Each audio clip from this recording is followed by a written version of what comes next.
Good evening and thank you for joining us. I'm Skye Kimya. The Public Health Department reports 2 new cases of COVID-19 today, bringing the total case count for Humboldt County to 233. The Las Vegas Raiders beat the New Orleans Saints last night in their home opener, which was also the debut for their new stadium. Dr. Teresa Frankovich says there are 2 main reasons Humboldt County has seen a recent influx in COVID-19 cases. That's large gatherings and traveling in and out of the county. Yesterday, the Washington Redskins organization announced the retirement of the team's name and logo.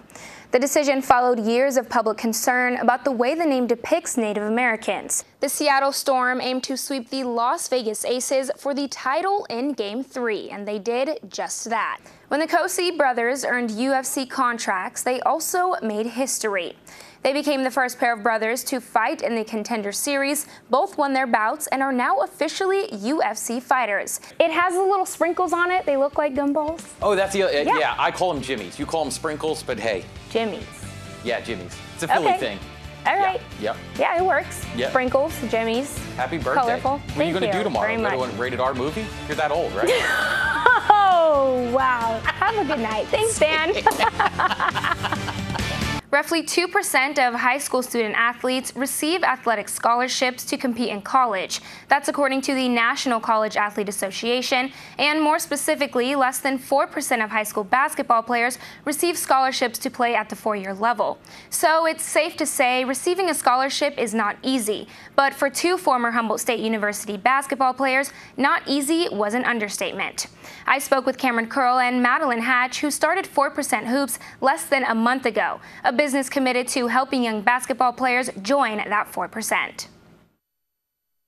When we were trying to get to college, there was a lot of information that we didn't know that makes the journey a lot more difficult than it probably should have been.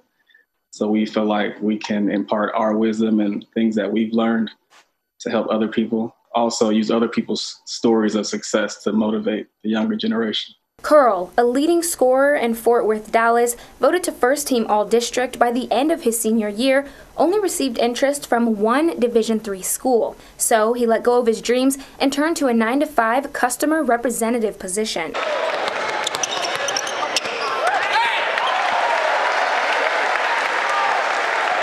And Hatch, a player on a 2-time high school championship team who spent over a year in rehabilitation after 2 separate ACL tears to the same knee by the age of 18.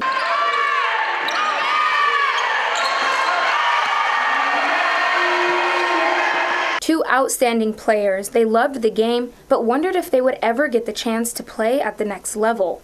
Whether it's uncertainty, lack of recruiting knowledge, inevitable obstacles, or even grades, Curl and Hatch aim to provide the next generation of basketball players with the knowledge, inspiration, and connections they need to accomplish their dreams. They both have their own stories as far as their path and their journey, as far as how they got to, in our case, to Humboldt State and to be able to have the opportunity to play at a 4-year school. And so I think they have a little bit more of an understanding and an appreciation for the process, and most importantly for young males and females who may not know the steps to take. And just one niche that 4% Hoops already accomplishes, feature a high school or junior college basketball player on their Instagram page every week to help players share their story and gain recognition. A lot of D1 athletes, they have a lot of media. There's a lot more information out there, stories, 30 for 30s on ESPN and all that stuff. And we really just wanted to highlight stories from people that might have not gotten that same level of exposure, but still were really successful.